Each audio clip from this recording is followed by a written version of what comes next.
rizki terbaik. Bismillah. Rizki terbaik.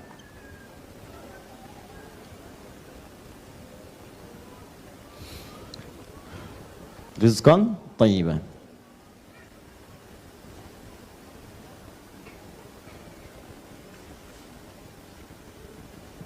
Ya, rizqan thayyiban.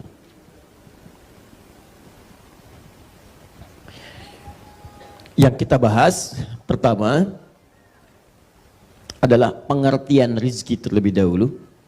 Definisi rizki itu apa? Awas, jangan kita jauh-jauh bahas, kita sendiri tidak paham apa itu rizki. Dan ini kebiasaan ulama kita, kalau ingin menerangkan sesuatu, itu biasa dibuka dengan definisi terlebih dahulu. Jelas ya?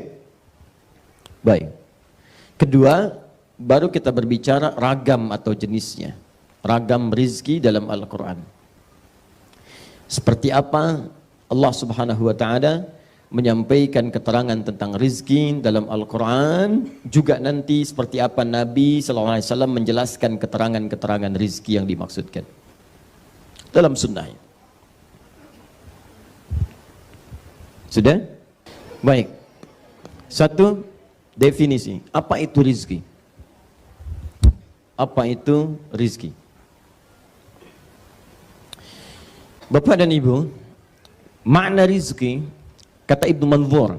Ibnu Manzur itu salah satu pakar bahasa Arab, kelahiran Libya, ada yang menyebutkan Tunisia, dari Afrika Utara.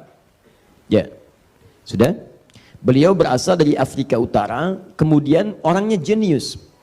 Mengumpulkan kurang lebih 7 kitab sumber utama di bahasa Arab, dirangkum menjadi satu. Diteliti satu-satu oleh beliau, 1, 2, 3, 4 dari semua sumber itu, bagaimana orang Arab melafadzkan setiap kalimat Arab lewat lisannya. Setelah beliau teliti itu, dikumpulkan jadi kitab, jadi buku, diberi nama Lisanul Arab, lisannya orang Arab. Maksudnya kalau orang Arab mengucapkan dengan lisannya seperti ini maknanya. Ini diantara kitab referensi terbaik untuk meneliti makna-makna kata dalam bahasa Arab. Jadi kalau teman-teman, Bapak Ibu ingin mencari makna-makna kata dalam bahasa Arab, silahkan Anda bisa rujuk diantaranya kitab namanya Lisanul Arab. Lisanul Arab. Ini referensi yang paling utama. Nanti ada yang lain, Al-Misbahul Munir, Al-Mukhtarus Sihah, ada banyak. Ya, tapi ini diantara yang paling favorit diantara para penuntut ilmu. Kata rizki, ini kata yang sangat diketahui, yang terbagi pada 2 bagian. Rizki itu asalnya segala yang diterima untuk dinikmati. Segala yang diterima atau didapatkan, diterima atau didapatkan untuk dinikmati.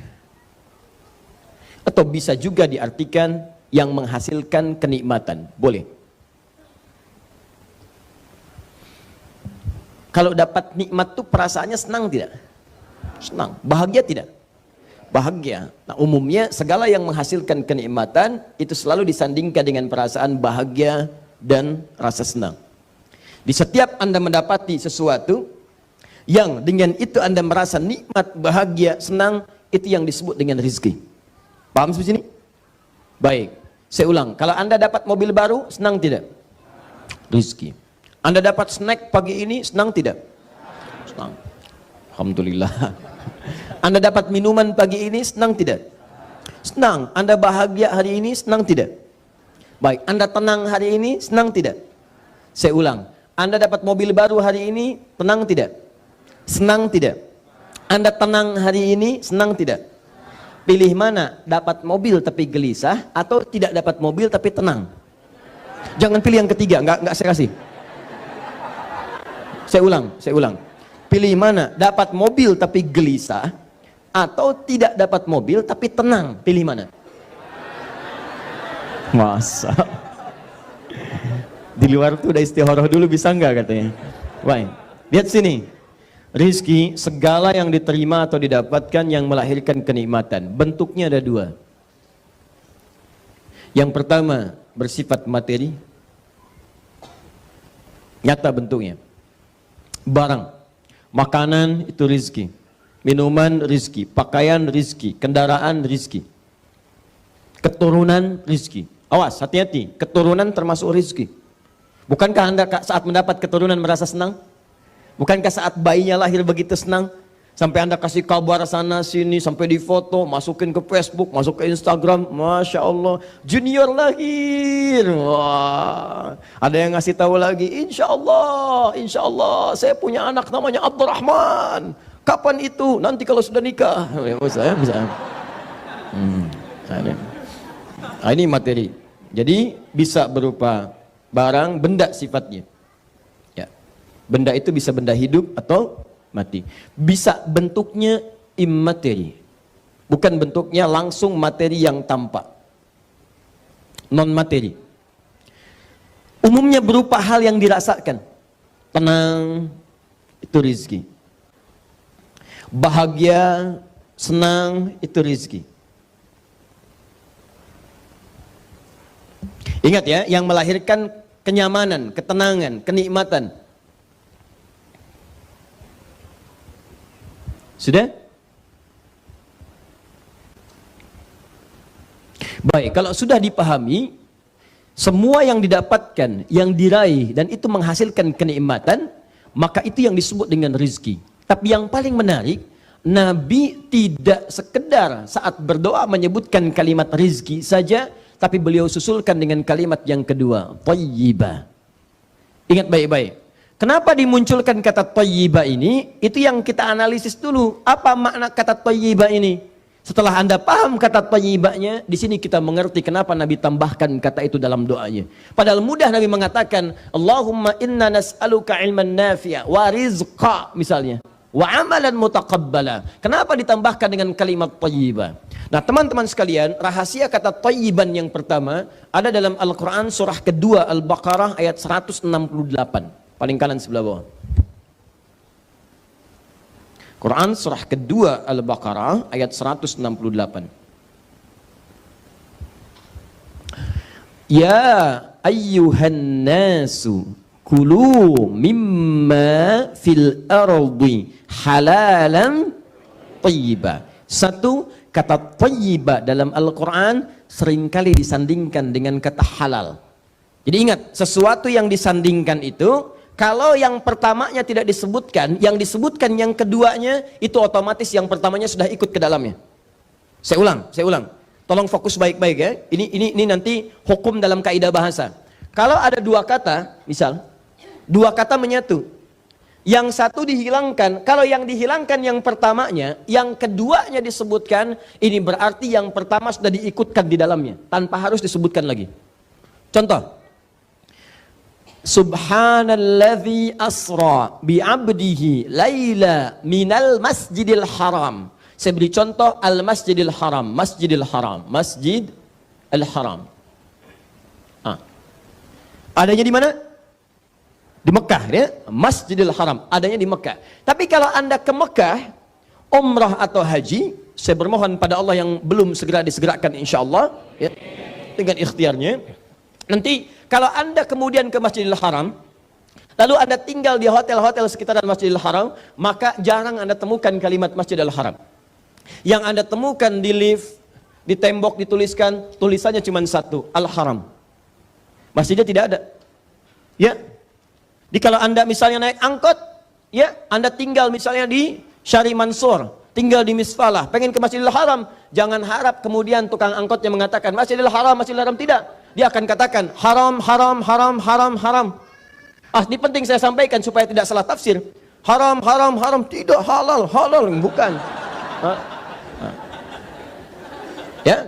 Jadi kalau yang dimaksud al-haram, al-haram, al-haram, maksudnya Masjid al-Haram. Ketika disebutkan bagian keduanya, maka yang pertamanya tetap ikut dalam hukumnya. Jelas?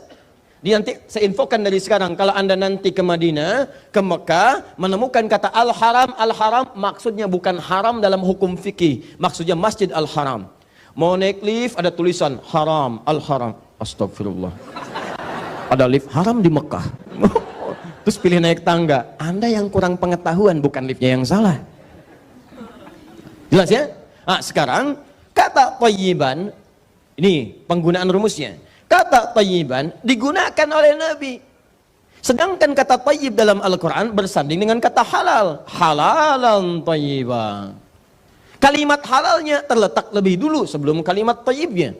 Ya ayyuhan nasu. Al-Baqarah 168. Kulu mimma fil ardi halalan tayyiban. Ketika halalnya dihapus, disebutkan bagian keduanya, ini berarti otomatis halalnya pun sudah masuk di dalamnya. Paham? Ustadz, adakah contoh penggunaan ini kata Ustadz itu dalam Al-Quran? Ada. Buka Quran surah kedua ayat 172. Paling kiri agak ke atas. Lihat sini. Ketika Allah meminta orang beriman untuk mencari, berusaha, berikhtiar mendapatkan rizki, itu dihapuskan kalimat halalnya. Disebutkan kalimat tayyibnya, bentuknya jama' menjadi tayyibat. Perhatikan kalimatnya. Ya ayyuhalladzina amanu, yang ayat 172-nya. Kulu min tayyibati ma razaqnakum. Halalnya dibuang, tayyibnya disebutkan, dijamakkan jadi tayyibat. Seakan-akan Allah ingin mengatakan, kenapa ya Allah kalimat halalnya dibuang? Hei, kalian kan sudah punya iman. Orang beriman itu otomatis dengan imannya mencari yang halal. Jadi nggak usah saya sebutin lagi kalimat halalnya. Yang aneh itu ada orang merasa beriman, tapi imannya tidak mampu membimbing dia pada yang halal. Jadi kalau ada pengusaha beriman, ada pedagang beriman, pebisnis beriman, politisi beriman, dosen beriman, ustadz beriman, manusia beriman, maaf, tapi imannya tidak membimbing dia untuk menemukan yang halal, maka ada yang salah dalam imannya. Jadi kalau ada pedagang kemudian, maaf, masih mencari yang haram, berarti imannya bermasalah. Ada pengusaha masih melakukan tender dengan cara yang haram, imannya bermasalah. Karena imannya tidak menghentikan dia untuk melakukan yang haram itu. Karena itu ketika dibuka dengan kalimat iman, halal nggak usah disebutkan lagi. Karena iman itu otomatis membimbing pada yang halal. Maka coba cek aktivitas Anda. Kalau aktivitas Anda kemudian menjerumuskan atau mengarahkan Anda pada yang haram, berarti pada saat itu ada yang keliru dengan iman Anda. La yasrikul mu'min, kata Nabi, indama yasrik fahuwa mu'min. Mustahil orang beriman itu mencuri. Saat mencuri itu ada iman dalam dirinya. Maksudnya iman itu akan menghentikan dia dari pencurian. Jadi kalau dia masih mencuri, imannya dipertanyakan. Sedang sakit separah apa keadaan imannya sampai dia mencuri. Yang paling berbahaya kalau dia sudah berani mencuri di rumah Allah. Itu persoalan serius dalam imannya. Yang paling dahsyat lagi, wudu, ikut wudu dia. Datang ke masjid, masuk, nyalamin orang musafah. Begitu takbir Allahu Akbar, mundur dia. Tas orang dia bawa, Masya Allah, kotak masjid pun dia masukkan. Itu yang paling dahsyat. Jelas? Jadi yang ingin saya sampaikan, kalau kata thayyib disebutkan, maka otomatis hukum halalnya menyatu di situ. Paham? Jadi seakan-akan Nabi ingin katakan, Allahumma inna nas'aluka ilman nafi'a wa rizqan halalan thayyibah. Dihilangkan mahdzuf kata halalnya, disebutkan dengan temannya yang kedua thayyib untuk menunjuk keberadaan halal sebelumnya. Di asal kata kalimat ini rizqan halalan thayyibah. Jelas sampai sini? Baik. Nah, kalau sudah paham sampai sini, saya jelaskan. Halal adalah hal yang dibenarkan oleh syariat untuk menunjuk pada cara mendapatkan sesuatu. Jadi kalau kita katakan rizki yang halal, artinya cara mendapatkan rizkinya itu dibenarkan oleh ketentuan syariat. Awas, hati-hati, hati-hati. Ada orang misalnya ingin makan, makanan rizki bukan? Rizki, tadi saya katakan materi sifatnya, materi. Nah pertanyaannya kan mustahil tiba-tiba turun makanan dari langit, langsung kemudian dimakan. Pasti ada ikhtiar kan yang dilakukan? Ada usaha yang dikerjakan. Bagaimana cara melakukan ikhtiar itu? Nah ini yang disebutkan dengan kalimat halal. Jika dia menempuh aktivitasnya sesuai dengan ketentuan syariat, dia bekerja dengan benar, dia tidak menipu, dia tidak korupsi, dia tidak mencuri, maka masuk dalam kategori halal. Tapi kalau kemudian dia lakukan dengan cara yang salah, misalnya dia tipu orang lain, dia ambil, dia curi dan sebagainya, maka yang dimaksudkan tidak termasuk dalam kategori yang Nabi doakan. Jelas sampai sini? Maka ketika Nabi mengatakan rizqan thayyibah, seakan-akan kita minta bimbingan kepada Allah. Ya Allah, saya mohon setelah saya sholat ini ya Allah, saya mendekat kepadamu ya Allah, Saya berusaha lekat denganmu ya Allah. Saya berada dalam pengawasanmu ya Allah. Rizqan tayyiba. Ya Allah, mohon bimbing saya ketika mencari rizki. Kuatkan iman saya supaya terarah pada segala hal yang halal, yang telah Engkau tetapkan. Jelas sampai sini? Nah, orang yang terbiasa berdoa mengucapkan kalimat ini, maka dia akan dijaga oleh Allah Subhanahu wa taala. Setiap kali dia mencari rizki, diberikan kekuatan dalam jiwanya supaya tidak tersentuh dengan yang haram. Nanti suara hati itu yang akan membisikkan Anda. Di begitu Anda bertransaksi, kadang-kadang Anda tidak, tapi konsumen Anda mengarahkan pada yang haram misalnya. Anda mungkin tidak, tapi nanti tender itu yang menjadikan Anda mengikutkan pada yang haram. Anda mungkin di kantor duduk tinggal tanda tangan, Andanya tidak, tapi proyeknya ketika disodorkan itu yang membuat Anda mengerjakan yang haram. Pak, ini permintaan kita hari ini, oh bagus ini permintaannya, silahkan Pak tinggal di ACC. Berapa nilainya? Oh, ini sekian Pak, 1 miliar Pak. Oh, kok cuma 1 miliar? Biasanya kan ada 1,5 miliar. Oh tidak Pak, ini ada penyesuaian. Itu penyesuaiannya akan diberikan untuk Bapak. Kira-kira ya dari 500 juta itu Bapak dapat 30% Pak. 150 jutanya. Rizki itu sudah diatur. Saya tidak mendapatkan yang begini pun Allah akan berikan kepada saya. Perbaiki, sempurnakan seperti semula. Hati Anda akan mengatakan jangan.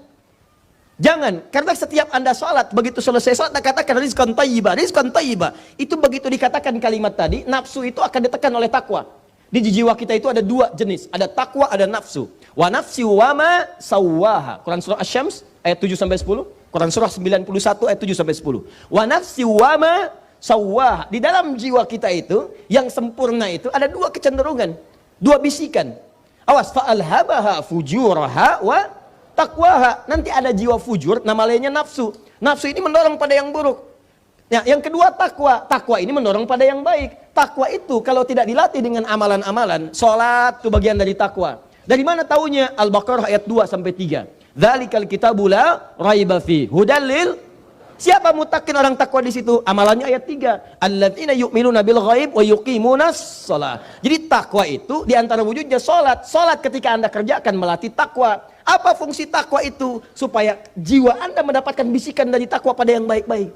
Makanya kalau Anda rajin salat, kata Allah, diterangkan fungsinya di Quran surah ke-29 ayat 45. Innas salata tanha 'anil fahsya. Nah, orang sholat itu kalau menerima tawaran seperti tadi, hatinya langsung bergejolak. Bukan nafsunya, takwanya mengatakan, jangan lakukan.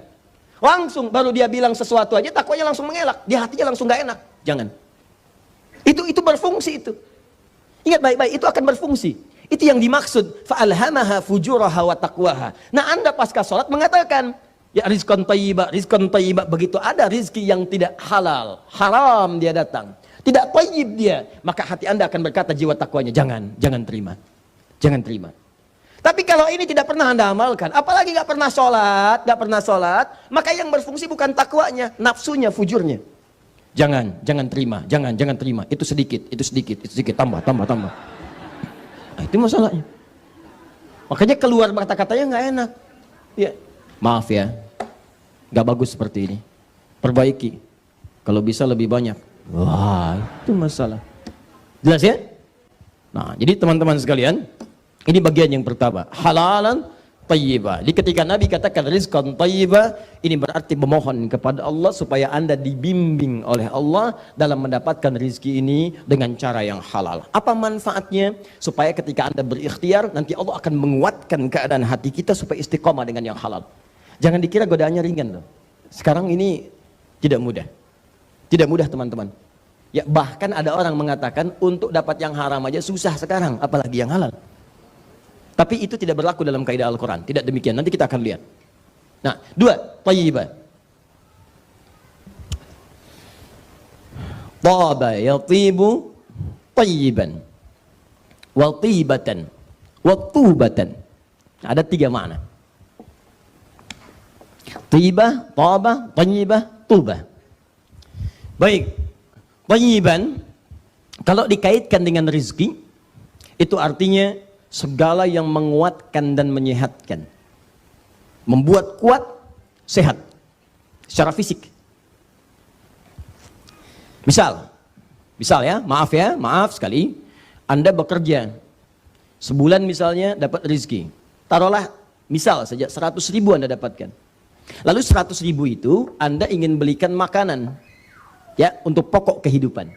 Maka kata Nabi petunjuknya, biasakan rizki yang Anda dapatkan itu tidak harus kemudian dibelanjakan untuk memenuhi semua apa yang Anda inginkan, tidak.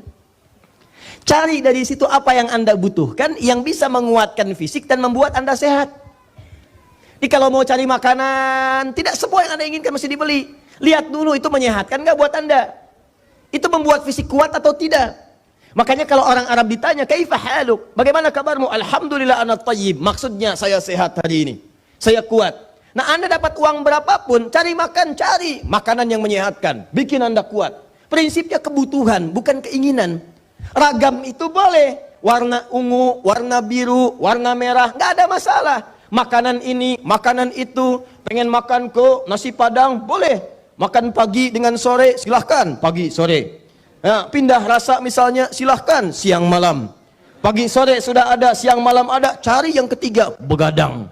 Ada, ya, rumah makan begadang. Ya. Baik teman-teman, itu nggak ada masalah, menu ini, cuman persoalannya, menyehatkan tidak. Butuh tidak. Cukup dengan kalimat ini, kalau Anda amalkan dalam kehidupan, sehat umat Islam itu. Kuat kita. Cuma kadang-kadang keadaan kita itu banyak dirusak oleh keadaan. Tampilan luarnya bagus, tapi isinya tidak menyehatkan. Berapa banyak makanan itu dikemas bagus di luaran, tapi isinya racun dalam kehidupan. Silahkan cek. Banyak orang terkena penyakit karena dia tidak abai ketika melihat apa yang dia konsumsi. Padahal kata Nabi sederhana, tayyib, tayyib, tayyib, tayyib. Coba lihat cara perilaku kehidupan orang Islam sebagian, kalau tidak semuanya sekarang. Semua pakaian itu dibeli, semua dikoleksi, padahal belum tentu dibutuhkan. Dan itu akan dihisap. Akan dihisap. Coba Anda pulang ke rumah, buka jendela itu. Jendela rumah Anda buka, masuk kemudian perhatikan sekelilingnya. Setelah itu balik ke kamar Anda, buka lemari pakaian Anda. Cek. Pertanyaan saya satu aja, dari semua pakaian itu pernah nggak ada satu helai pakaian saja yang belum pernah dipakai ibadah, belum pernah dipakai sholat? Saran saya segera gunakan itu. Nanti kalau Anda dihisab lebih ringan. Minimal pakaian itu akan berkata kepada Allah, ya Allah saya pernah digunakan untuk sholat oleh orang ini. Jadi biasakan ketika Anda mendapatkan sesuatu yang baru, pakai dulu untuk ibadah. Ada baju baru, gunakan dulu untuk sholat sehingga hak Allah terpenuhi. Gunakan itu. Jadi hisab Anda ringan, begitu dihisab kan mulutnya dikunci. Al-yauma nakhtimu ala afwahihim wa tukallimuna aydihim wa tashhadu arjuluhum bima kanu. Itu bicara benda-benda. Ini baju bicara, ini karpet jangan dikira nggak bicara, bicara itu. Ya, nanti ayatnya kita hafalkan. Idza zulzilatil ardu wa akhrajatil ardu wa qala al-insanu. Lihat ayat keempat. Yauma idzin tuhadditsu akhbar. Itu dalilnya. Kata Allah, idza zulzilatil ardu zilzalaha. Nanti satu saat bumi saya goncang sekuat-kuatnya. Saya hadirkan gempa yang paling dahsyat. Ini saya sering katakan kalimat ini beberapa kesempatan. Kalau kalimat zilzal disebutkan sekali, itu artinya gempa dahsyat yang menjadikan bangunan tinggi runtuh ke bawah. Runtuhnya ke bawah. Misal di luar Al-Qur'an, kalau kalimatnya begini, idza zulzilatil ard. Misal, sampai situ. Itu artinya gempa dahsyat yang tinggi runtuh ke bawah. Tapi kalimat zulzil kalau disebutkan dua kali, baik bentuknya verb kata kerja, fi'il, ataukah noun kata benda, ism, zilzal misalnya disebutkan dua kali, maka itu artinya bukan yang atas runtuh ke bawah, yang di bawah naik ke atas semua. Idza zulzilatil ardu zilzalaha. Kata Allah, saat manusia nanti merasakan gempa-gempa itu yang runtuhkan atas ke bawah seperti biasa, nanti saya datangkan gempa yang tidak biasa.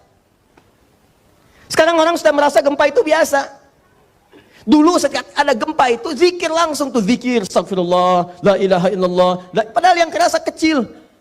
Orang-orang daerah mengatakan ada lini, ada lini, ada lini, ada gempa, ada astagfirullah, la ilaha illallah. Padahal yang kerasa kecil. Ya, nanti akan ada masa orang merasa gempa besar pun biasa. Gempa keluar, udah tenang lagi, masuk lagi. Buka setiap detik, gempa di sini sekian, gempa di sini sekian, gempa di sini sekian. BMKG mengatakan akan ada gempa dan orang sudah merasa nyaman dengan itu, seakan-akan tidak ada apa-apa. Nanti Allah datangkan gempa yang membuat setiap orang merasakan kedahsyatannya. Sama dengan teori hidup. Kalau Anda diberikan peringatan oleh Allah lewat yang kecil, belum paham, kasih yang sedang. Belum paham, kasih yang besar. Belum paham, dikasih yang dahsyat, yang membuat Anda tidak berkutik lagi. Maka Allah katakan, wa akhrajatil ardu athqalaha. Maka saat gempa itu terjadi, semua yang dikandung bumi itu naik ke atas. Baru manusia berkata, wa qalal insanu malaha. Baru setiap orang mengatakan, ini kenapa ya? Ini kenapa ya? Kenapa? Kamu kemana aja? Baru di situ Anda tahu bahwa setiap apa yang kita kerjakan itu ada manfaatnya.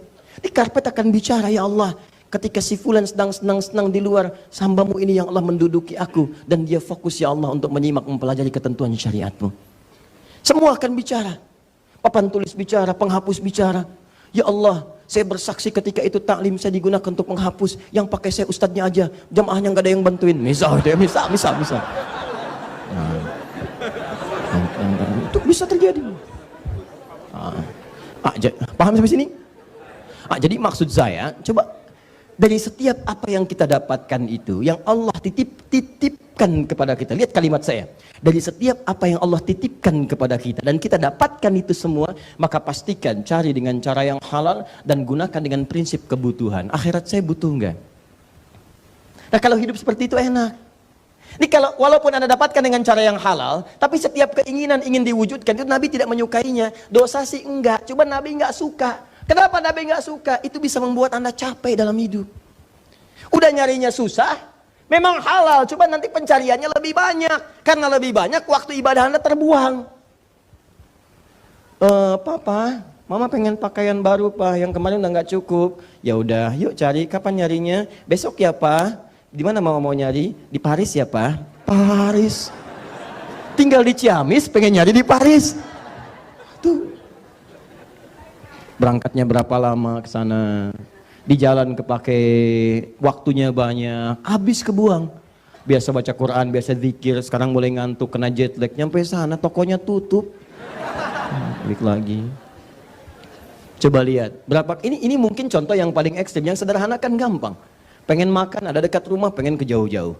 Itu kan sesekali nggak ada masalah, Anda bawa keluarga nggak ada masalah. Yang kadang-kadang tidak masuk akal itu dalam suasana tertentu masih menginginkan sesuatu yang jauh, padahal yang dekat ada.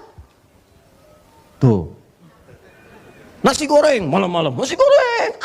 Di luar lewat 3 nasi goreng bolak-balik tak tek tok nggak dibeli. Saya nggak mau pengennya ke Bon Siri, mau Bon Siri dari Bekasi tuh. Bon Siri naik. Malam-malam jam 2, nyampe sana udah antrian panjang, antri. Begitu bagian dia, habis. Capek habis. Tahajud gak kepake, segalanya kepake, habis tuh, capek. Jadi Nabi itu peka sekali. Kalau di Quran surah At-Taubah itu, di ujung-ujung ayatnya itu dilukiskan dengan kalimat yang sangat indah. Laqad ja'akum rasulun min anfusikum azizun 'alaihi ma 'anittum harisun 'alaikum bil mu'minina raufur rahim. Kata Allah, Nabi itu sangat peduli dengan kita, merasakan kehidupan kita itu. Berat rasa bebanmu. Kalau bisa beliau ingin menanggungnya supaya kalian merasa ringan dalam hidup. Rasulullah SAW. Jadi ketika Nabi berkata seperti ini, sebetulnya beliau tuh berharap, ya Allah bimbing umat saya supaya nggak capek hidupnya. Supaya tenang hidupnya, supaya damai kehidupan itu. Tapi Anda jangan kira kalau Nabi itu misalnya tidak suka model, tidak. Pakaiannya bagus, tampilannya bagus, sendalnya kadang dipakai dari Yaman, biasa. Tapi sesuai dengan aspek kebutuhan, silahkan. Anda nggak ada masalah, ibu punya koleksi pakaian, 1 warna hijau, 2 kuning, 3 biru, nggak ada masalah. Cuma prinsipnya butuh nggak. Dan itu akan menghiasi keindahan dalam rumah tangga. Begitu akan misalnya ke pengajian, ibu tanya pada ayah, pada suami, Pak, Mama pakai yang mana ya? Hijau atau yang biru? Masya Allah, kan indah tuh. Kata suami, yang hijau bagus mah, kayaknya yang biru deh Pak. Tuh. Itu kadang-kadang begitu Pak. Dia tuh nanya, tapi udah punya jawaban. Itu yang bikin kita susah. Masih mending kalau dipakai, begitu keluar kuning.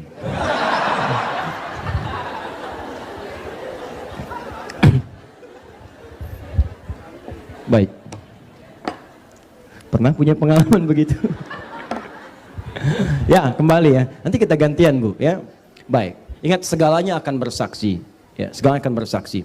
Kadang-kadang yang paling susah itu adalah kita tidak mengharap sesuatu dan dia ada, dan itu kita tidak butuhkan. Seperti saat kita tidak ingin menghapus, kemudian dihapus. Itu paling susah.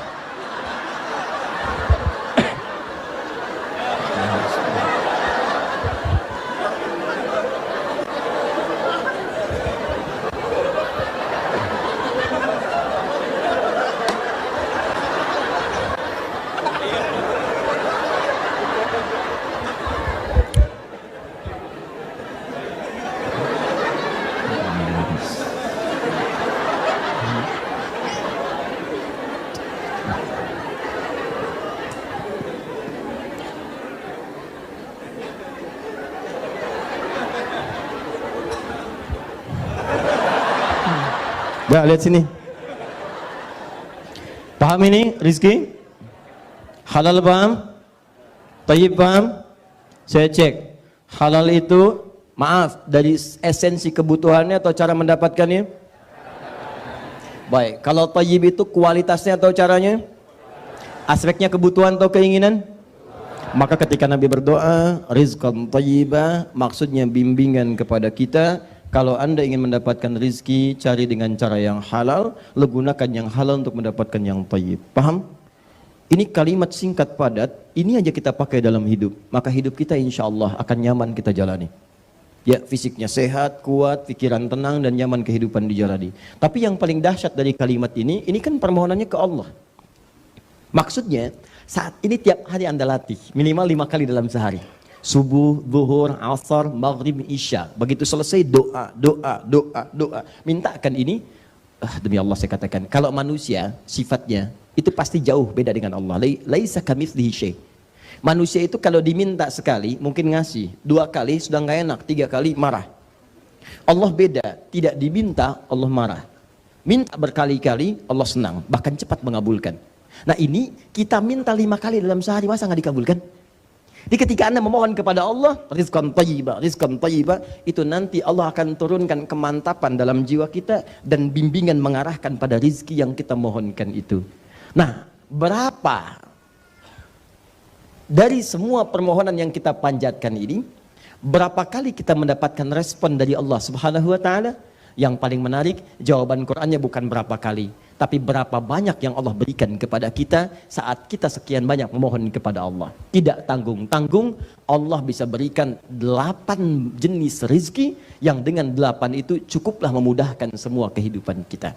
Pertanyaannya, apa sajakah yang 8 itu dan bagaimana cara meraihnya?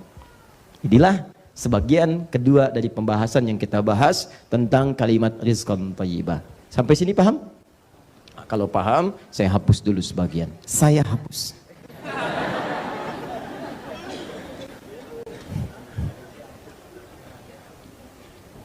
Bismillah. Ya. 8 jenis rizki dalam Al-Quran. Pertama, sebelum kita masuk pada nomor 1, saya ingin sampaikan kaidah umum dulu. Yang 8 ini, ingat baik-baik, yang nanti kita akan bahas, langsung dibuka dengan kalimat Al-Quran dengan bahasa yang sangat indah. Pertama, dalilnya Quran, surah ke-51 ayat 22. Wa fis samai rizqukum wa ma tu'adun.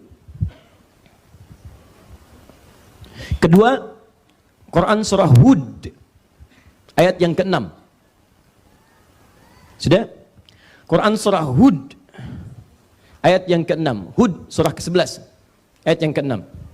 Wa ma min dabbatin fil ardi illa 'ala Allahi rizquha wa ya'lamu mustaqarraha wa mustauda'aha.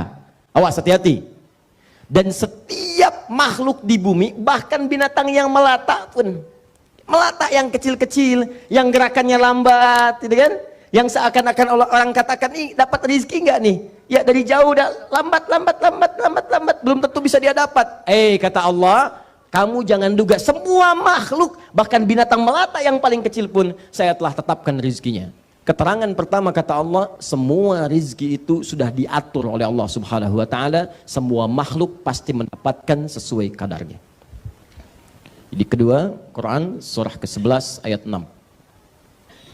Hud ayat 6. Kesimpulannya, rizki telah tetap dan terukur. Masya Allah.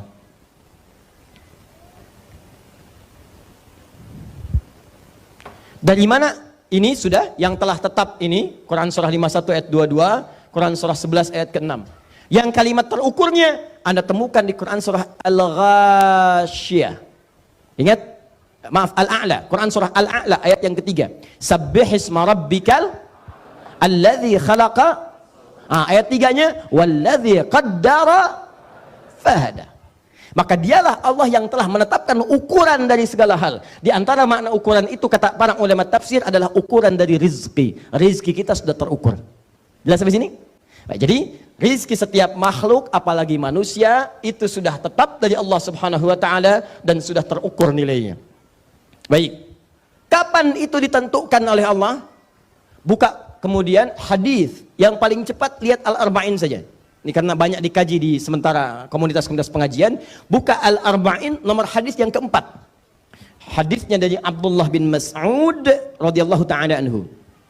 Hadis riwayat sahabat Ibnu Mas'ud, Abdullah bin Mas'ud. An Abi Abdurrahman, ya Abdullah bin Mas'ud radhiyallahu taala anhu. Qala Rasulullah sallallahu alaihi wasallam wa huwa as-sadiqul masduq.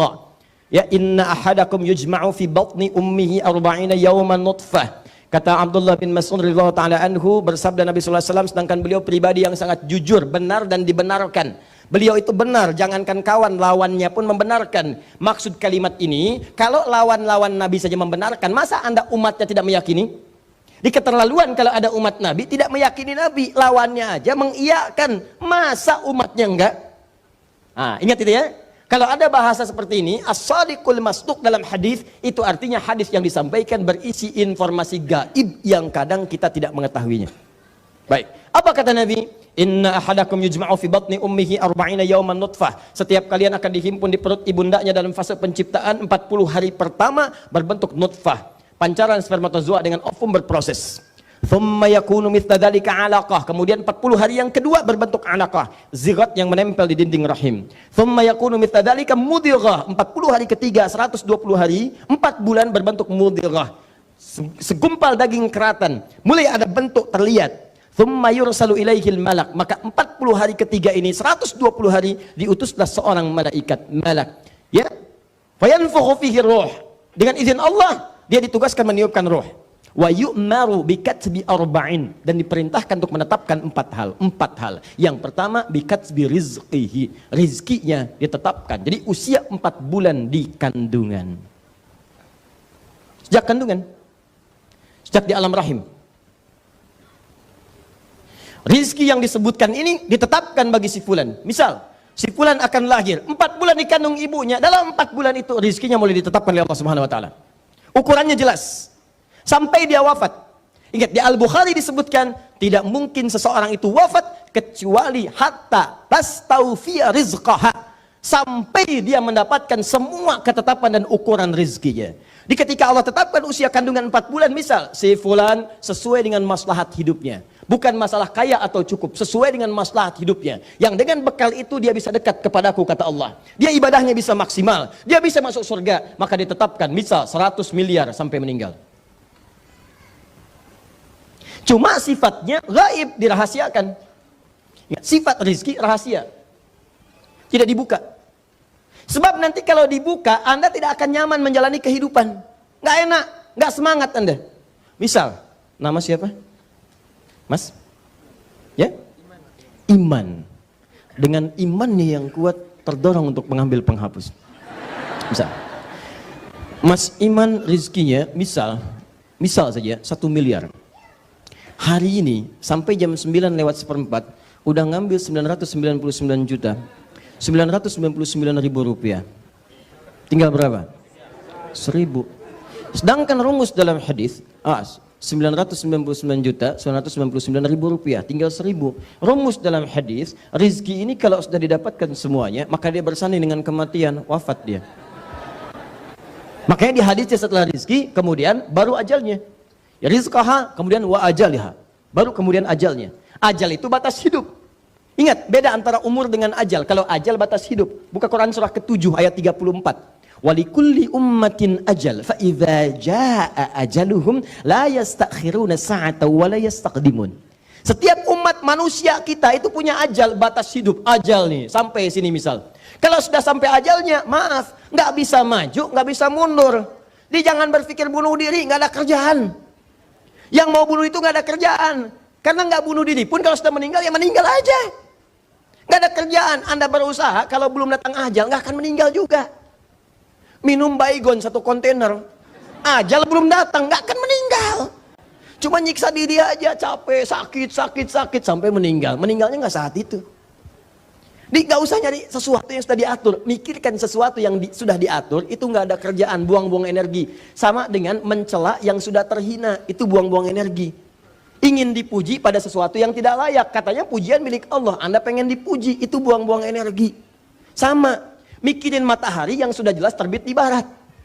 Bikin status, hari ini matahari, maaf terbit di timur, tenggelam di barat. Bikin status, hari ini matahari terbit di timur. Nggak ada kerjaan. Nggak ada kerjaan. Jangan memikirkan sesuatu yang sudah diatur. Jelas sampai sini? Baik. Nah, kembali, yang tadi kan sudah saya ralat. Oh, jangan dipotong videonya. Dalam satu kajian, Ustaz Adi Hidayat menyebutkan matahari terbit di barat. Oh, Masya Allah. Terus muncul, Ustadz Bid'ah. Oh. Sini. Jelas ya? Paham sampai sini? Ini. Jadi rizki itu pertama telah tetap, yang kedua telah terukur. Kenapa saya buka dengan ini dulu sebelum yang 8? Anda mesti paham, kalau Anda sudah mengerti ini, maka Anda tidak akan pernah tertarik mengambil rizki orang. Dicukup orang Islam itu paham kaidah ini, maka tidak akan pernah ada pencurian. Gak akan ada korupsi. Karena rizki kita itu telah ditetapkan, nggak akan berubah. Jadi Anda mencari dengan yang haram pun nggak akan nggak nambah. Tetap segini. Tetap tidak akan berubah. Jadi nggak ada kerjaan. Kalau ada orang terpikir ngambil, berbuat curang, nggak ada kerjaan. Demi Allah saya katakan nggak ada kerjaan. Ya, karena nggak akan berubah. Dia tetap dan terukur, jelas. Jadi kalau Anda ngambil yang lain, itu cuma akan dibalikin lagi. Kalau nggak sekarang besok. Nanti Allah berikan alat lewat yang lain. Ambil, bikin, ada kepolisian, ada KPK, ada macam, diambil, pindahin lagi, selesai. Dia cuma bikin capek diri sendiri. Dan ingat, ada nanti rizki yang sifatnya menular. Ketika Anda yang berbuat jahat, maka sebagian keluarga Anda akan kena bagiannya. Jadi kalau Anda mau berbuat curang, tolong pikir-pikir dulu. Bukan Anda saja yang kena, istri Anda bisa kena, suami Anda bisa bermasalah, anak Anda bisa bermasalah. Apa Anda tega membiarkan anak-anak dibully di sekolahnya? Dan disebutkan anak seorang koruptor, anak seorang pencuri, anak maling. Anda mikir dulu. Jadi kalau Anda ingin berbuat curang, bukan hanya bermasalah dengan Allah, keluarga Anda pun akan kena masalah. Dan kalaupun Anda tidak mencari dengan cara yang haram, cukup dengan yang halal, rezekinya tidak akan berubah. Tapi yang berbeda keberkahannya. Itu yang berbeda.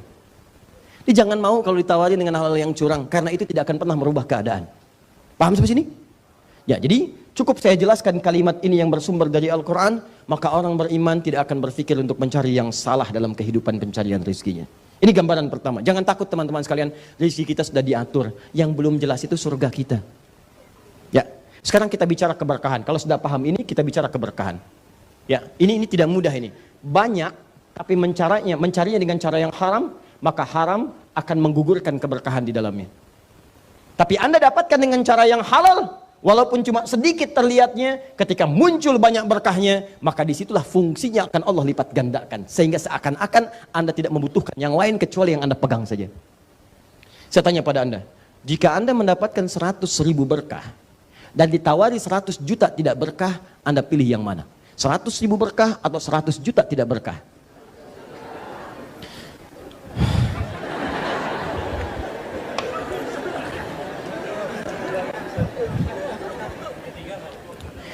Bapak dan Ibu, saya harus menerapkan teori ini.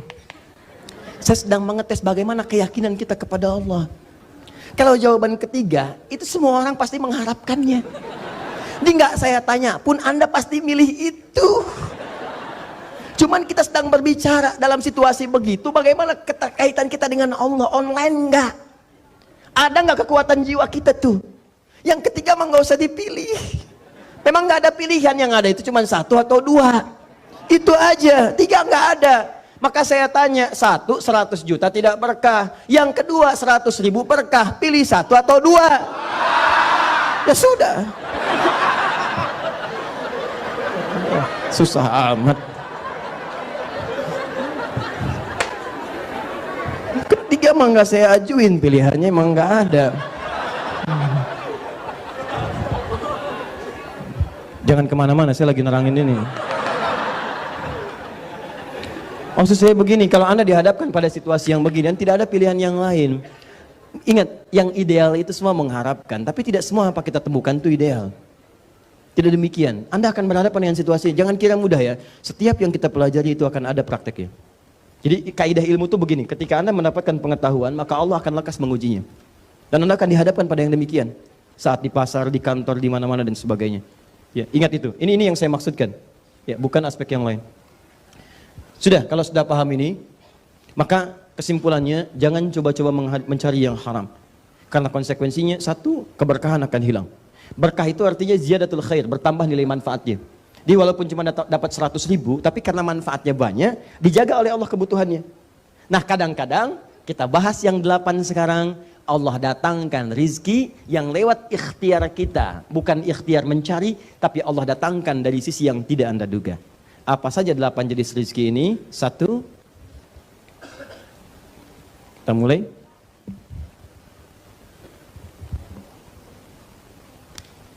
Sudah? Rizki yang diikhtiarkan secara fisik. Rizki yang diikhtiarkan secara fisik. Bekerja, gitu kan? Berusaha, beraktivitas. Dalilnya Quran surah 53. Quran surah 53 An-Najm ayat 39. Wa allaysa lil insani illa ma sa'a. Ini rizki yang terkait dengan usaha, ikhtiar. Ikhtiar yang dimaksudkan pencarian secara fisik atau bahasa kekiniannya kerja. Dalilnya Quran surah ke-53 An-Najm ayat ke-39. Wa allaysa lil insan. Ingat, masih ingat kata-kata tadi di awal pembukaan kita? Kalau disebutkan kata-kata insan terkait dengan apa? Aktivitas. Nah, maka kalau Anda disebutkan insan, Anda dituntut beraktivitas. Ya kan? Berusaha. Wa allaysa lil insani illa ma sa'a. Sa'a, sa'a, sa'a. Sa'a yas'a sa'yan. Artinya usaha. Ini. Kalau misal Anda umrah atau menunaikan haji misalnya, kemudian pertama datang, maka walaupun yang haji itu pasti pertama datang, kalau tamattu dia umrah dulu. Di umrah ini ada 3 yang paling utama selain niat ketika miqat dilakukan. Pertama tawaf, setelah tawaf apa? Sa'i. Setelah sa'i tahallul. Nah, sa'i itu kata benda, kata sifat asalnya dari kata sa'a yas'a sa'yan. Sa'a yas'a sa'yan. Apa artinya sa'i? Oh, sa'i itu artinya bukan lari-lari kecil. Kalau lari-lari kecil itu sa'i, lari-lari besar apa? Maraton. Bukan. Itu kuncinya saya kasih clue-nya tadi di Quran surah 53 ayat 39.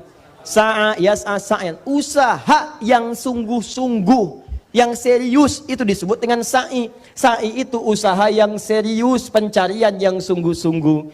Jadi kalau Anda ingin dapatkan rizki kata Allah, silakan menyebar, cari usaha yang serius. Itu rumus pertama. Di Allah tebarkan rizki 1, 2, 3, tebarkan. Kadang di tempat yang tidak kita singgahi di situ. Kalau Anda ingin mendapatnya, silakan menyebar. Makanya banyak Anda temukan ayat-ayat dalam Al-Quran meminta kita menyebar untuk mencari rizki. Misal, yang paling banyak berkahnya, paling banyak keutamaannya, paling banyak peluangnya hari Jumat. Jumat itu hari baik, banyak orang kumpul, tinggal Anda lihat di mana mereka berkumpul.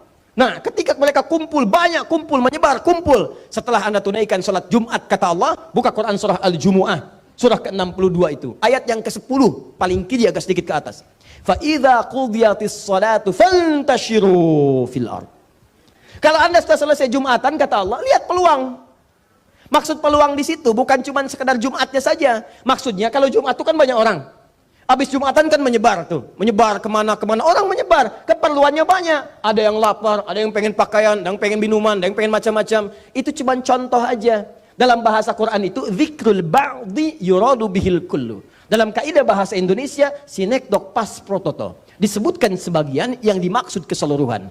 Lawannya sinekdok totem pro parte. Disebutkan keseluruhan yang dimaksud sebagian. Jumat itu cuma contoh. Maksudnya nyebar nih. Kalau Anda temukan banyak peluang di situ untuk mencari rezeki, datangi, sebar, cari, dapatkan peluangnya. Jangan diam. Rezekiku sudah diatur, nanti juga datang sendiri. Nih, saking adilnya Allah. Semua diberi perangkat untuk mendapatkan rezekinya. Anda bergerak, rezeki datang. Tahu cicak? Iman? Cicak. Cicak itu apa makanannya? Nyamuk. Satu, cicak. Makanannya nyamuk. Lihat bagaimana Allah adil sekali. Cicak, rezeki makanannya nyamuk. Cicak bagaimana aktivitasnya? Merayap. Nyamuk bagaimana? Terbang. Pertanyaan saya, cicak punya sayap gak? Tidak. Kalau kita nalar pakai akal, gak ketemu nih. Yang mau makan, merayap. Yang punya makanan, punya sayap. Itu kalau nyamuknya punya sifat jenius, jadi mainan cicak. Cak, makan. Susah. Tapi dengan izin Allah, binatang gak dikasih akal. Binatang tidak diberi akal, cuma terbang aja dia. Yang ini dia tahu kalau saya ikhtiar Allah pasti kasih. Orang tua kita tuh nggak banyak dalil, cuma disusun jadi bait-bait ketemu. Cicak diam. Perhatikan, cuman diam dia merayap. Diam tenang. Datang seekor. Ketika dia memutuskan untuk berikhtiar merayap walaupun cuma diam, perhatikan, bukan cicak yang mendatangi nyamuk, nyamuk yang mendatangi cicak. Saya ulang, cicak diam. Perhatikan, datang seekor nyamuk. Jadi bukan cicaknya yang mendatangi nyamuk, nyamuknya yang datang. Jadi kalau Anda mau ikhtiar, Allah dekatkan rizkinya. Yang dituntut dari Anda itu ikhtiar, cicak aja dapat. Masa Anda enggak? Cicak enggak punya akal, rizkinya bisa dapat. Masa Anda yang punya akal enggak dipakai untuk mendapatkan rizki? Anda bergerak, rizki datang. Cicak merayap cuman diam-diam, datang seekor nyamuk. Selanjutnya, silahkan. Tuh. Jadi ini yang pertama nih. Jadi yang pertama, Anda nggak usah khawatir nggak kebagian rezeki. Anda berikhtiar, Anda dapat. Dan dahsyatnya, ini yang mau saya sampaikan. Dahsyatnya, kenapa Allah mewajibkan kita berikhtiar untuk mendapatkannya? Karena setiap ikhtiar itu pasti akan bersanding dengan ujian. Sedangkan rumus ujian bersanding dengan pahala. Sebetulnya mudah bagi Allah menyampaikan pada Anda, nih makan. Cuman ketika Anda dapat, Anda nggak dapat pahala dari kesabaran Anda. Kapan kita tahu kita sabar kalau nggak diuji dengan proses? Kapan Anda bisa berkembang jadi lebih kreatif? Muncul ini, teori itu, teori marketing, teori ini. Teori macam-macam. Bagaimana bisa berkembang kalau nggak diberikan proses? Itu hikmahnya. Bukankah dalam setiap titian itu ada doa? Dibuat sedikit susah, sedikit mudah bagi Allah memudahkan Anda dapat. Coba dibuat berliku begini supaya malam Anda tahajud. Hei fulan, kamu ini kemana aja? Aku harus paksa begini supaya kamu datang di malam hari. Udah siang-siangnya bebas berkeliaran, malamnya tidur enak, sampai turun surah Al-Muzammil. Apa artinya Al-Muzammil? Orang yang berselimut. Apa artinya Al-Mudaththir? Orang yang berselimut. Jadi kalau sama-sama berselimut, kenapa nama suratnya beda? Dithar, Mudaththir, berselimut, itu yang dimaksud selimut yang melindungi dari sesuatu hal yang mengancam. Jadi kalau Anda merasa terancam atau tidak nyaman, Anda gunakan selimut untuk bersembunyi. Ya, itu disebut dengan dithar. Orang yang disebut dengan Mudaththir. Kenapa suratnya disebut dengan Al-Mudaththir? Buka di Al-Bukhari. Dari 97 pembahasan kitab, buka kitab yang pertama, Kitabul Iman. Nomor hadis 4-5 dari sahabat Jabir bin Abdullah radhiyallahu taala anhu. Itu kisahnya kan saat Nabi naik ke Gua Hira, ke Jabal Nur. Ya sekitar 6 kilo dari rumah Nabi, sampai ke atas setelah peristiwa Iqra. Sudah turun wahyu pertama dan selanjutnya itu naik ke atas tidak turun wahyu siang-siang. Maka bakal beliau habis turun lagi ke bawah. Di pertengahan itulah kemudian di tengah-tengah siang-siang ada panggilan. Ya Muhammad, ya Muhammad. Nengok ke kanan kiri tidak terlihat nampak sosok makhluk. Ke depan tidak ada, ke belakang tidak nampak. Nengok ke atas, kata Nabi ada sosok makhluk duduk. Kana yaqudu bainal ardi was sama. Dia seakan-akan duduk antara langit dengan bumi. Sedangkan Nabi belum pernah melihat malaikat Jibril dalam rupa aslinya. Waktu peristiwa Iqra itu menyamar jadi laki-laki, didekap sampai kemudian mudah diterima. Itu wujud aslinya belum kelihatan. Seperti duduk begini antara langit dengan bumi. Contoh ginilah, Bapak nama siapa? Enjat. Pak Enjat tiba-tiba itikaf di sini. Sampai siang jam 2. Udah nggak ada orang. Begitu keluar dari sini Pak sampai depan. Jat. Nengok kanan kiri nggak ada orang, depan belakang kosong. Begitu ke atas terlihat Allah, nampak sosok makhluk, jubah putih, rambut kemudian agak panjang. Ngelihat, Jat. Pertanyaan saya, respon Bapak bagaimana? Hah? Jat. Apa? Mustahil. Kata Nabi fara'ibtu minhu, saya merasa takut sampai bulu kuduk saya naik, tapi saya bisa mengelak. Saya tinggalkan tempat itu dengan bersegera. Pulang ke rumah, begitu sampai rumah ucapkan assalamualaikum, disambut dibuka pintu oleh Sayyidah Khadijah tercinta. Waalaikumsalam. Begitu dilihat, Masya Allah, memandang wajah Sayyidah Khadijah, tenang hatinya. Dibawa, genggam tangannya. Kata Nabi, zammiluni, selimuti saya, selimuti saya. Begitu diselimuti, keluar kata-kata yang indah dari lisan Sayyidah Khadijah. Maka nampak semua ketenangan. Demikian tipikal istri salihah. Jadi kalau suami sedang tidak tenang di luar rumah, ibu tenangkan di rumah. Jangan suami nggak tenang di luar rumah, ibu kasih bencana di rumah. Itu yang bikin repot. Nah, secara singkat begitu sudah diselimuti, berlindung dari situ karena takut nanti melihat makhluk tadi, maka tiba-tiba kemudian sudah merasa tenang dengan perkataan Sayyidah Khadijah, turunlah kemudian wahyu. Ya ayyuhal muddatsir. Yang sedang berlindung di balik selimut itu. Nah, kadang-kadang kalau masih dalam dunia anak-anak itu, kalau Anda main-main kan dia semuanya di balik selimut kan? Oh, balik selimut begini kan? Begitu dibuka, assalamualaikum, kan? Nah, itu yang disebut dengan mudaththir. Tapi kalau muzammil, itu artinya teman yang menyertai dengan sifat yang menyenangkan. Makanya ada zamil, teman, zamili, teman saya yang menemani saya, dia menyenangkan. Ya, kalau temannya kemudian dia dekat disebut dengan sahib. Kalau temannya dipercaya disebut dengan shadiq. Jelas ya? Lebih dipercaya lagi disebut dengan siddiq. Ya, teman Nabi sangat dipercaya, sangat membenarkan Nabi disebut dengan Abu Bakar as-Siddiq.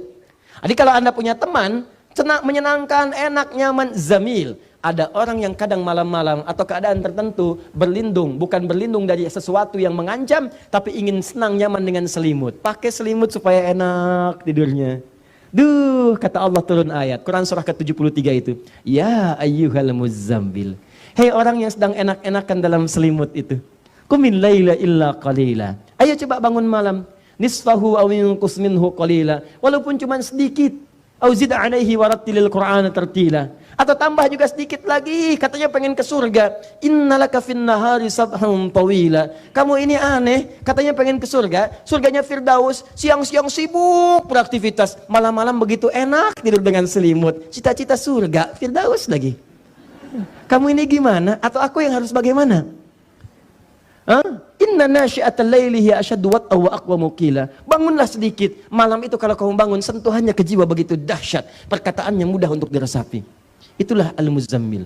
Tapi yang mau saya katakan, rizki yang pertama, dia tidak akan pernah terungkap ketika Anda tidak berikhtiar mencarinya. Jadi pesan di Al-Quran cuma satu. Anda berikhtiar, Anda dapat. Ikhtiar aja. Dan kadang-kadang bukan berarti keluar langsung dapat, bukan. Ada proses. Kalau cuma kelihat capek sekali, jangan menyerah, tempuh serius lagi, bikin rencana lagi, bikin pemetaan lagi, bikin target lagi. Ini yang saya lakukan, ini peluangnya, ini targetnya, jangka panjang, jangka menengah, jangka pendek, jangka saku, buat semua, terukur. Itulah kenapa disebut dengan sa'a, sifatnya disebut dengan sa'i. Kenapa orang sa'i disebut dengan sa'i, tempatnya antara Safa dengan Marwah? Karena di tempat itu pernah ada seorang ibu yang berjuang, berusaha dengan serius untuk mencari rizki bagi anaknya. Bukan dari kecil asalnya. Ingin menunjukkan ada seorang ibu yang sangat serius. Karena perintah Allah, diminta untuk tinggal di situ. Diantarkan oleh suaminya, ini perintah Allah. Sepanjang perintah Allah, perhatikan keyakinannya. Perhatikan, ibu, kalau ibu tidak punya kekuatan semacam ini, tidak mudah menjalani kehidupan seperti apa yang digambarkan. Ini Nabi Ibrahim diminta oleh Allah, begitu lahir Ismail alaihi salam, ya kata Allah langsung difirmankan, kamu antarkan anak dan ibunya itu ke satu tempat, tinggalkan di situ. Kamu balik lagi.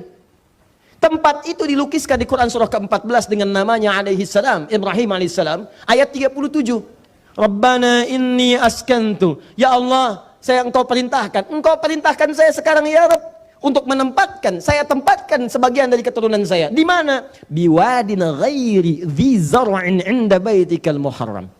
Ya Allah, tempatnya bukan tempat biasa, di tempat lembah, Bu. Yang gersang, yang air tak nampak. Tiba-tiba diantarkan dan disuruh ditinggalkan. Tapi sebelum berbalik, bertanya istrinya, "Ahadza min amrillah?" Apakah ini perintah Allah? Iya, kata Ibrahim. Sepanjang perintah Allah, kami tentu tidak akan disia-siakan. Tidak mudah. Ini kisah akan nampak dalam kehidupan rumah tangga. Ibu mungkin ditinggal suami tugas kemana, cukup panjang sifatnya. Ini bawa oleh ibu prinsip ini. Kalau Anda tidak mendapatkan prinsip ini, setan akan mempermainkan Anda dalam kehidupan. Apalagi di rumah tangga ada setan khusus yang bertugas memecah belah kehidupan rumah tangga. Disebutkan di Quran surah kedua ayat 102. Yufarriquna bihi bainal mar'i wazzauji. Tugas dia memecah belah kehidupan rumah tangga, khususnya suami dengan istri. Apa yang dilakukan? Begitu Ismail menangis, Allah menetapkan tidak keluar ASI dari ibundanya. Apa yang dilakukan oleh ibundanya? Bukan mengeluh. Coba silakan cek, tidak pernah terdeteksi dalam kitab-kitab tarikh sejarah Sayyidah Hajar mengatakan, ya Allah, kenapa engkau perlakukan saya begini? Ya Allah, kenapa begini? Ya Allah, kapan ini berakhir? Tidak. Sepanjang ini ketentuan Allah, saya terima. Allah tidak akan pernah sia-siakan saya. Disimpan anaknya dalam keadaan haus, bergerak-gerak, tangan bergerak, kaki bergerak, nendang ke tanah tidak keluar, nendang ini tidak keluar, gerak tidak keluar. Maka ibunya yang berusaha dengan serius, dipakai prinsip pertama, kalau saya bergerak pasti Allah berikan rezeki. Dan ketika itu beliau bergerak naik ke bukit dengan pikiran yang sangat positif, dihilangkan semua pikiran negatifnya, positif semuanya. Semua yang disaring untuk menghilangkan yang kotor, masuk yang bersih, itu bahasa Arab disebut dengan tasfiyah. Tasfiyah, hasilnya disebut dengan sofa, orangnya disebut dengan sufi, ya, perempuannya disebut dengan sofia. Orang yang mampu menyaring sesuatu yang kotor sehingga menghasilkan yang baik-baik. Maka naik dia ke atas bukit itu dengan perasaan-perasaan yang positif semuanya. Positive thinking kepada Allah. Tidak pernah berpikir yang negatif. Dia nggak pernah berpikir kenapa Allah jadikan saya begini. Kenapa begini, kenapa sulit. Tidak ada. Ketika Anda berpikir positif untuk mencari sesuatu, maka Allah akan naikkan Anda ke tempat yang tinggi untuk mendapatkan kenikmatan rezeki darinya. Itulah kenapa sampai sekarang diabadikan dengan nama Bukit Sofa. Karena di tempat itu pernah ada orang yang punya pikiran sofa, bersih, bening pikirannya dengan Allah, walaupun dalam kesulitan yang nyata. Saya tanya pada Anda, berapa kali Anda berpositif thinking kepada Allah ketika Anda diuji dengan kesulitan yang tidak lebih parah dibandingkan dengan Ibunda Hajar alaihissalam? Berapa kali Anda mengeluh? Berapa kali Anda menyalahkan Allah? Berapa kali Anda saling menyalahkan di rumah tangga? Istri nyalahkan suami, kamu nih yang gak benar mencari rezeki. Hah? Kamu yang kurang sabar, dua-duanya yang salah. Kenapa tidak saling mendukung? Kenapa nggak saling menguatkan seperti Ibrahim menguatkan Hajar? Seperti Hajar minta didoakan kepada Ibrahim, dukung. Karena rezeki itu kita terukur. Tapi Allah berikan ujian untuk menata kesabaran sehingga melahirkan pahala. Naik ke sofa. Begitu naik melihat di kejauhan, ada harapan yang sangat dalam untuk diraih. Harapan kuat yang ingin diraih disebut dengan marwah. Maka terlihat seperti oase, turun beliau, turun jalan. Begitu semakin dekat terlihat seperti oase. Ya, nampak dipercepat. Di situ sekarang digambarkan dengan simbol yang lampu hijau itu. Ya, Anda lewat situ berlari dari kecil. Kan? Yang perempuan dipercepat, walau tanpa berlari. Cepat. Sampai ke tengah-tengah ragu lagi. Tapi kemudian tempuh lagi. Ada naik lagi ke atas. Begitu sampai sana ternyata itu semua bukan seperti yang diharapkan. Fata morgana saja. Nggak ada oase. Balik lagi lihat seperti di sofa. Balik. Sampai 7 kali.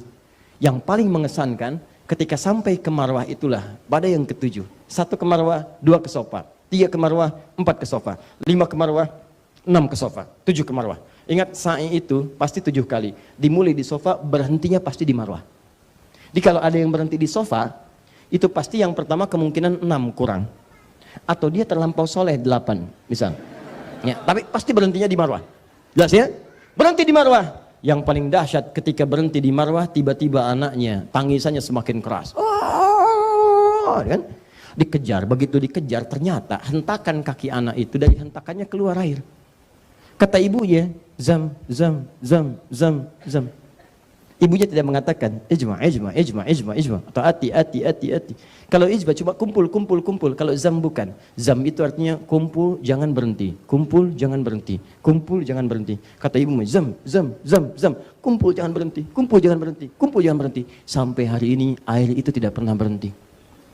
Dan bukan hanya sekedar cukup untuk Ismail alaihissalam dan ibundanya alaihissalam, tapi untuk semua keturunannya bahkan sampai umat manusia kekinian. Berapa abad sudah terlewati? Kita saja ke Nabi Muhammad itu 15 abad. Nabi Muhammad ke Nabi Ismail 29 generasi. Setiap generasi bisa ribuan tahun. Muhammad SAW bin Abdullah, bin Abdul Muttalib, bin Hashim, bin Abdul Manaf, bin Qusay, bin Murrah, bin Kilab, bin Ka'ab, bin Ghalib, bin Fihir, bin Malik, bin Nadar, bin Kinana, bin Khuzaimah, bin Mudrika, bin Ilyas, bin Nizar, bin Mudar, bin Ma'ad, bin Adnan, bin Addi, bin Adri, bin Muqawwam, bin Nahud, bin Tari, bin Ya'rub, bin Yasub, bin Nabit, bin Ismail alaihissalam. 29. Dan bertahan sampai sekarang. Pertanyaan saya, maaf ya. Siapa yang berusaha keras untuk mencari air itu? Ibunya. Siapa yang dapat airnya? Anaknya. Padahal ketika anaknya disimpan tadi, dia pun bergerak. Tanyakan pada para ibu yang mulia itu ketika memberikan ASI. Apakah kalau seorang anak merasa kehausan ingin mendapatkan ASI, tangannya diam? Tidak. Pasti bergerak. Kakinya bergerak. Apalagi kalau lama nggak dikasih, bergerak. Kan saat ibunya bolak-balik itu anaknya bergerak. Tangan bergerak, kaki bergerak. Kenapa air nggak keluar? Kenapa zam-zam nggak ada? Yang ada itu ketika ibunya bolak-balik, bolak-balik. Kok tiba-tiba muncul pada saat itu? Begitu perih usaha ibundanya. Naik turun, maksimal dia. Tiba-tiba hentakan yang selanjutnya. Begitu sampai di Bukit Marwah, keluar. Yang usaha ibunya, yang dapat rezeki anaknya. Coba bayangkan. Saya mau belajar yang pertama dulu.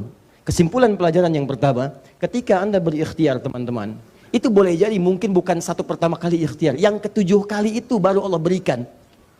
Yang enamnya itu bukan gak ingin ngasih, tapi Allah ingin berikan pahala buat antum. Tuh doa yang diperbanyak itu. Sekali ikhtiar belum dapat, bukankah tahajudnya nambah? Bukankah istighfarnya nambah? Istighfar menggugurkan dosa. Bukankah doanya bertambah? Doa memperbanyak lagi keberkahan. Dia Allah ingin mengampuni dosa antum lewat istighfar. Sebab kalau nggak dipaksa begitu, dosanya semakin banyak. Sedangkan Allah punya sifat sayang. Tuh antum yang jarang tahajud dipaksa, yang jarang puasa dipaksa. Sehingga dengan itu pahala terakumulasi. Nanti kalau sudah banyak pahalanya, fulan, dosa kamu sudah saya ampuni, pahala sudah banyak, ke surga sudah siap. Nih saya berikan hasil kamu yang kemarin. Ayo silahkan nikmati sepuas-puasnya. Nanti di akhirat saya berikan lebih daripada apa yang kamu dapatkan sekarang. Sampai kamu merasa puas. Wala saufa yu'tika rabbuka fatardah. Akan diberikan oleh Rabbu sampai kamu ridha dengan semuanya itu. Itu maksudnya.